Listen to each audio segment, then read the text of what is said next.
The taxi charges in a city consists of fixed charges together with the charge for the distance covered. For a distance of 10 km, the charge paid is rupees 105, and for a journey of 15 km, the charge paid is rupees 155. What are the fixed charges and the charges paid per kilometer?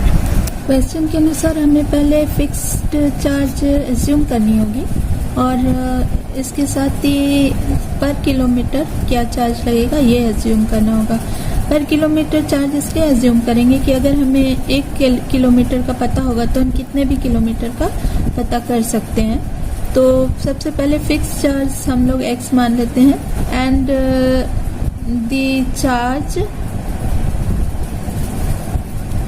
पर kilometre of distance be y x जो fix charge है plus 10 times y। 10 kilometre का 10 y होगा, 1 kilometre का y, 10 kilometre का 10 y। तो ये हो जाएगा टोटल चार्ज रुपीज 105 एंड उसी तरह से सेकेंड इक्वेशन के लिए हो जाएगा fix charge x plus 15 kilometre यहाँ पे डिस्टेंस कवर कर रहा है तो 15y इज इक्वल टू इसका चार्ज होता है रुपीज 155। अभी ये दो इक्वेशन बन गया है, हमें सॉल्व करना है सब्स्टिट्यूशन मेथड यूज करते हुए इसे। x और y के वैल्यू हम लोग यहाँ से निकाल लेंगे इस इक्वेशन से और फिर 25 किलोमीटर डिस्टेंस ट्रैवल करने का क्या चार्ज लगेगा वो x और y से पता चल जाएगा। तो सबसे पहले हम लोग x के टर्म्स में y को लिखते हैं फर्स्ट वाले इक्वेशन से। तो फ्रॉम इक्वेशन 1 क्या मिलता है x plus 10y is equal to 105। Therefore 10y is equal to x के टर्म में ला रहे हैं, x को उधर ले जा रहे हैं राइट हैंड साइड, तो x हुआ and y is equal to हुआ 105 माइनस x बाई 10। अब ये वाला y का पूरा वैल्यू हम लोग सेकेंड वाले इक्वेशन में सब्स्टिट्यूट करेंगे। सेकेंड इक्वेशन है x plus 15y is equal to 155। हम लोग y के जगह पे सब्स्टिट्यूट करेंगे प्लस 15 ब्रैकेट के अंदर वैल्यू लिखते हैं 105 minus x by 10 is equal to 155।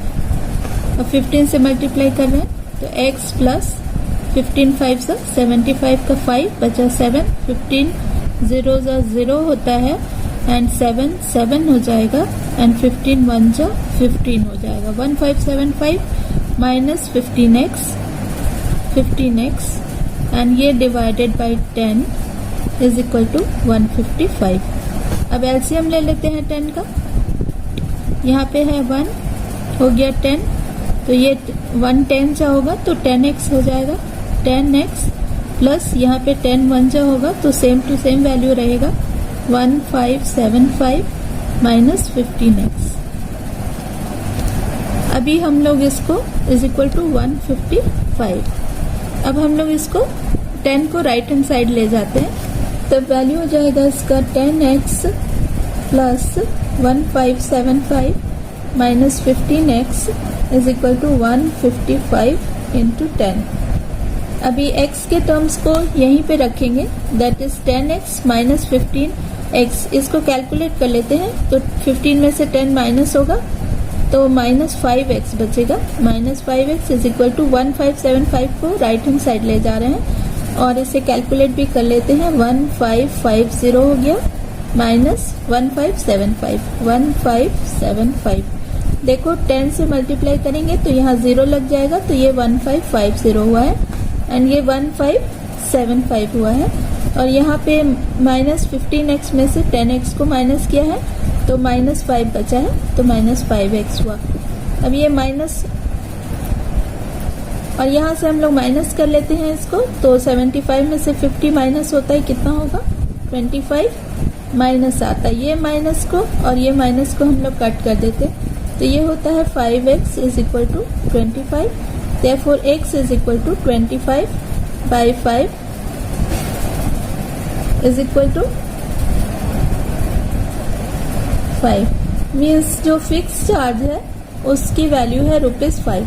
अब यहाँ से हम लोग इसके y के वैल्यू को अगर फाइंड कर लेते हैं तो वो हमारा चार्ज हो जाएगा पर किलोमीटर। y की हमें इक्वेशन मिली थी, y is equal to 105 minus x divided by 10। x की जगह पर x के वैल्यू को पुट करेंगे तो y इज इक्वल टू होगा 105 minus 5 by 10, that is equal to 105 minus 5 100 divided by 10। ये 0 कट जाता है, इज इक्वल टू 10। तो y इज इक्वल टू होता है ₹10 पर किलोमीटर।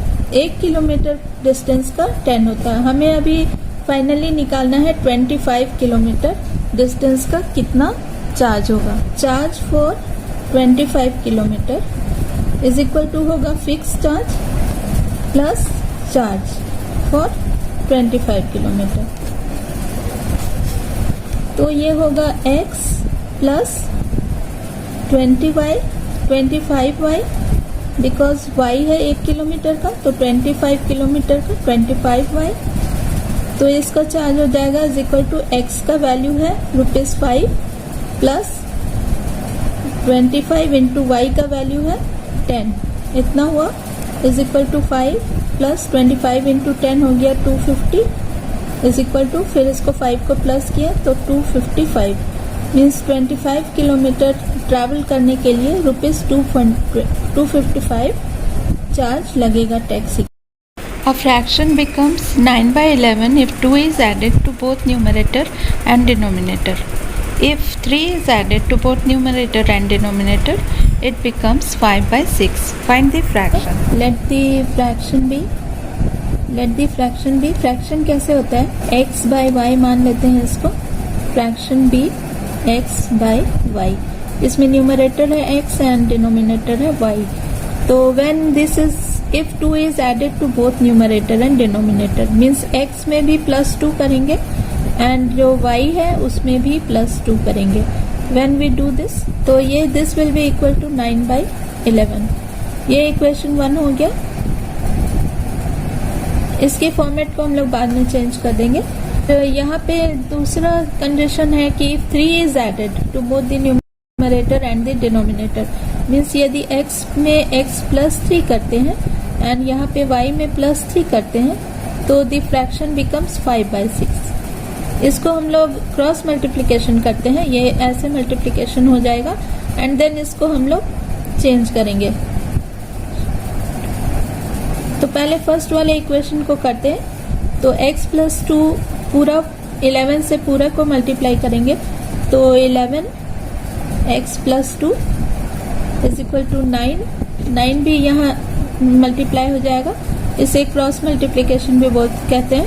आप अलजेब्रा का प्लेलिस्ट देख सकते हैं, उसमें अलजेब्रा से रिलेटेड सारे टर्म्स और एक कैलकुलेशन बहुत अच्छे से दिए हैं। अभी इसको हम लोग सॉल्व कर लेते हैं। 11x है तो ये हो जाएगा 11x प्लस 11 2 ज़ा 22 इज इक्वल टू यहाँ पे 9y प्लस 9 2 ज़ा 18। अब y वाले टर्म्स को इस तरफ ले आते हैं और 22 को उस तरफ ले जाते हैं तो होता है 11x minus 9y is equal to 22 उधर ले गए माइनस हुआ तो 18 minus 22। Therefore 11x minus 9y is equal to -4। ये इक्वेशन 1 है, इक्वेशन 1। एंड अभी सेकेंड वाले इक्वेशन को भी हम लोग चेंज कर लेते हैं। ये क्रॉस मल्टीप्लिकेशन इसमें भी करते हैं तो ये 6 से मल्टीप्लाई होता है 6x प्लस 6 3 ज़ा 18 is equal to 5y plus 5 3 ज़ा 15। 6x इसको ले आ रहे हैं इस तरफ minus 5y is equal to 15 को 18 को हम लोग ले जा रहे हैं उस तरफ इज इक्वल टू 15 माइनस 18 और 6x minus 5y is equal to -3। 18 में से 5 माइनस हो गया और चूंकि बड़ा था 18 तो -3 हो गया। अभी किसी एक इक्वेशन से हम लोग y की वैल्यू x के टर्म्स में ले आते हैं और सब्स्टिट्यूशन मेथड फिर से यूज करके दूसरे इक्वेशन में इसको सब्स्टिट्यूट करते हैं y की वैल्यू को। चलो इस इक्वेशन से लाते हैं तो -9y लिखेंगे। -9y is equal to 11x उधर गया, -4 -11x। हम लोग क्या करते हैं, ये माइनस को कॉमन ले लेते हैं। माइनस साइन को अगर कॉमन ले ले तो यहाँ पे बच जाएगा 4 और ये प्लस हो जाएगा +11x, और यहाँ पे हमारा है 9 -9y। अब हम लोग इसे प्लस प्लस कर सकते हैं जब ये ब्रैकेट के अंदर है।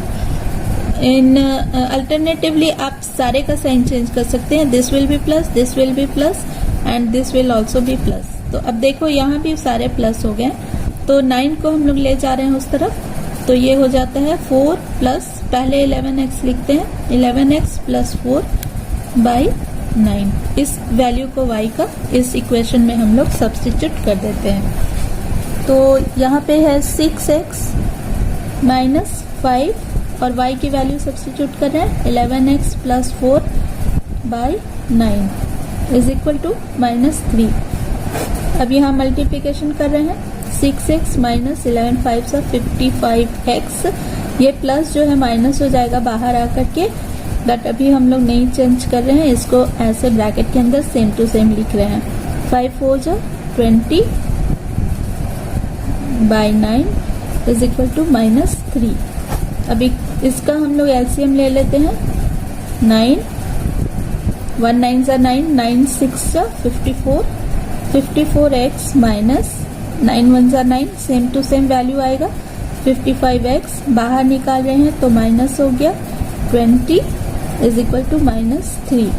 अब 9 को इस तरफ ले जा रहे हैं तो ये हो जाता है 54x - 55x - 20 = 9 3 जा 27 माइनस, और यहाँ से माइनस करते हैं 55x में से, तो यहाँ 55 में से 4 जाता है तो -x होता है, एंड 20 को उस तरफ ले जा रहे हैं तो = -27 प्लस हो जाता है 20 और ये हो गया 20।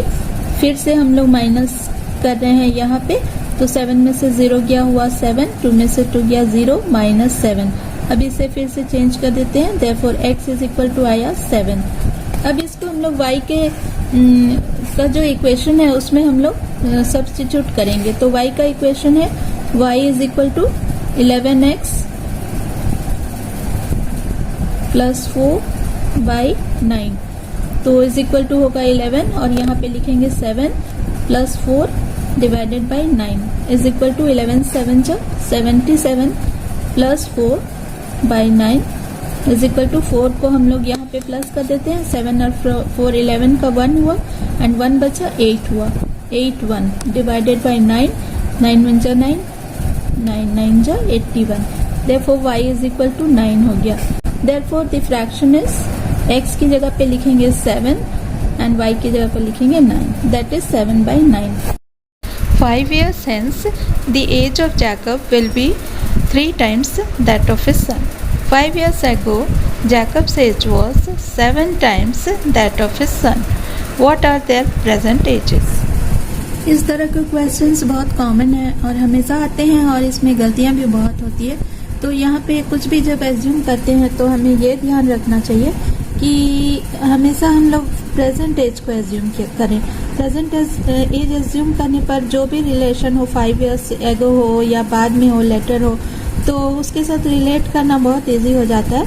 तो हमेशा बस इसी चीज़ को ध्यान रखना है, क्योंकि ज़्यादातर लोग यही गलती करते हैं कि जो दिया हुआ रहता है, जैसे यहाँ पे दिया है 5 years hence, मीन्स 5 years के बाद उसका क्या एज होगा, तो वो रिलेट करने लगते हैं। तो लोग वही एज्यूम करते हैं कि let the age after 5 years।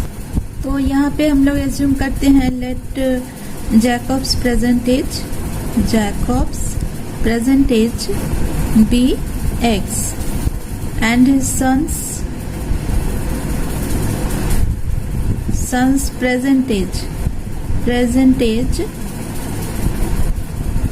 be y। तो यहाँ दिया है 5 years hence, 5 years के बाद, therefore after 5 years क्या होगा, after 5 years जैकब के एज होगा, Jacob's age = x + 5 होगा, and his son's age is equal to y plus 5 होगा। अब हम लोग रिलेशनशिप देखते हैं कि जैकब का एज जो है वो उसके सन के एज से 3 टाइम्स होगा, मतलब वो 3 टाइम्स सन्स का एज होगा। दैट मीन्स x प्लस 5 जो कि जैकब्स का एज है, this will be equal to 3 times son's age जो कि सन्स का एज है y प्लस 5। तो ये एक रिलेशन दिया हुआ है इसमें, तो इसको हम लोग सॉल्व कर लेंगे। फिर दूसरा रिलेशन इसमें और भी दिया हुआ है, यहाँ पे हम लोग इसको सॉल्व करते हैं तो यहाँ 3y आता है, 3y प्लस 5 3 = 15। अब हम लोग y को इस तरफ ले जाएंगे एंड 5 को इस तरफ ले आएंगे, तो ये हो जाएगा x minus 3y is equal to 15 minus 5। Therefore x minus 3y is equal to 10 हुआ। ये इक्वेशन 1 है। और इसी तरह से अभी सेकेंड जो सिचुएशन रिलेशन इसमें दिया हुआ है, 5 years ago मीन्स 5 साल के पहले, तो 5 years बिफोर 5 years लिखते हैं यहाँ पे, तो बिफोर 5 years या 5 years ago जैकब एज था x जो प्रेजेंट एज होगा उससे माइनस कर देंगे 5 और सन से एज होगा y माइनस 5। और अब इसके में क्या रिलेशन होगा 5 years पहले, ये हम लोग देखते हैं कि जैकब्स का एज जो है 7 टाइम्स था दैट ऑफ हिज सन। तो जैकब्स एज है x minus 5, this was 7 times what y minus 5। तो यहाँ पे फिर से इसको सॉल्व करते हैं, x minus 5 is equal to 7y minus 7 5 = 35। फिर से हम लोग इसको ट्रांसपोज करते हैं, तो x minus 7y is equal to minus जो है उधर जाके प्लस होगा, 35 minus 35 plus 5। Therefore x minus 7y is equal to minus 30। ये हो जाता है इक्वेशन 2।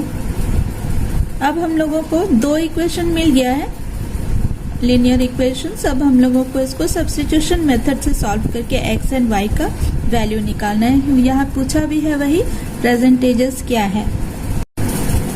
अब हम लोग पहले इक्वेशन से y को x के टर्म्स में ले आते हैं। ऐसे हमेशा हम सारे क्वेश्चंस में मैंने y को ही x के टर्म्स में लाया, तो चलिए यहाँ पे हम लोग x को y के टर्म्स में ले आते हैं और फिर x की जगह में उसको सब्स्टिट्यूट करते हैं। तो x इज इक्वल टू हो जाएगा, फर्स्ट इक्वेशन से निकालते हैं 10 प्लस 3y। तो ये x की वैल्यू को हम लोग अभी सेकेंड वाले इक्वेशन में सब्स्टिट्यूट करेंगे। तो सेकेंड इक्वेशन है x minus 7y is equal to minus 30। तो इसमें हम लोग x के वैल्यू को सब्स्टिट्यूट कर रहे हैं, तो है 10 plus 3y minus 7y is equal to minus 30। यहाँ पे 10 को हम लोग ले जा सकते हैं राइट हैंड साइड एंड यहाँ पे ये माइनस हो जाएगा इससे, तो माइनस 4y बचेगा। 7 में से 3 घटेगा और 7 के पहले जो है माइनस है इसलिए 4y हुआ इज इक्वल टू माइनस 30।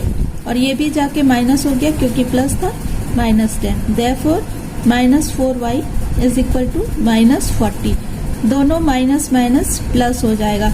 इसके लिए आप नंबर लाइन का मेरे चैनल में है, नंबर लाइन को देख लीजिएगा तो समझ जाएंगे कैसे इसको इंटरप्रेट करते हैं माइनस साइंस को और प्लस साइंस को। तो यहाँ पे हम माइनस माइनस को आप प्लस कर सकते हैं। Therefore y is equal to 40/4 that is 4 1 जा 4 इज इक्वल टू 10। यहाँ पे ईयर्स होगा 10 ईयर्स। y हमने क्या सपोज किया था, ये सन्स का प्रेजेंट एज है, mean sons present age is y। ये एक इक्वेशन है, इसमें हम लोग पुट करके y की वैल्यू को x का वैल्यू निकाल सकते हैं। Therefore x is equal to 10 plus 3y is equal to 10 plus 3 into 10 is equal to 10 plus 10 3 is 30 is equal to 40 years।